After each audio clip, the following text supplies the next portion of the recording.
Hello friends, తక్కువ budget లో మీరు ఇంటీరియర్ చేయించుకోవాలనుకుంటే వెంటనే కనిపిస్తున్న నెంబర్కి కాల్ చేయండి. ఒక స్క్వేర్ ఫీట్ 330 రూపీస్ కే చేస్తున్నారు. ఇక్కడ చూడొచ్చు, ఇది బుద్ధుడు వాల్ పోస్ట్ హైలైట్ ఉంది. మీ కస్టమైజింగ్ బట్టి చేస్తారనమాట. ఇంటీరియర్ చాలా హైలైట్ గా చేస్తారండి. ఇక్కడ నుంచి చూస్తే మీకు హాల్లో చూడండి, కలర్ కాంబినేషన్ హైలైట్ గా అయితే ఉంది.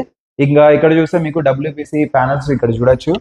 ఈ విధంగా కలర్ కాంబినేషన్స్ హైలైట్ ఉంటాయి. ఇంకా మీకు ఫినిషింగ్ కూడా మంచి ఫినిషింగ్ అయితే ఇస్తారండి. ఎటువంటి డ్యామేజ్ లేకుండా మంచిగా అయితే ఉంటుంది. ప్లెయిన్ గా మంచి డీసెంట్ గా అయితే ఉంటుంది. ఇక్కడ డ్రెస్సింగ్ టేబుల్ కూడా ఇవ్వడం జరిగింది. స్క్వేర్ ఫీట్ ఓన్లీ 330 రూపీస్ కే చేస్తున్నారు. ఇంకా ఇక్కడ కూడా మీరు హ్యాంగింగ్ లైట్స్ కానీ, ఇంకా కస్టమర్స్ ఉన్నా లేకున్నా ఒకటే పనితీరు. ఇవి వచ్చేసి గ్లాస్ డోర్స్ అండి. ఇవి అనంతపురంలోనే కాదు, చుట్టుపక్కల ఎక్కడైనా కూడా చేస్తారు. ధర్మవరంలో ఉన్నాం అనమాట. అనంతపురంలో నుంచి ధర్మవరంలోకి అయితే వచ్చాము. కస్టమర్స్ అయితే ఈ విధంగా మంచిగా చేయించుకున్నారండి. ఇక్కడ ఇది కూడా చూడొచ్చు, కార్డ్ కూడా వీళ్ళు చేస్తారండి. సింగిల్ కార్డ్ అని కూడా చేస్తారు. మీకు కావాల్సింటే ఇది వచ్చేసి కింగ్ సైజ్ కార్డు. ఇది కూడా మీకు స్క్వేర్ ఫీట్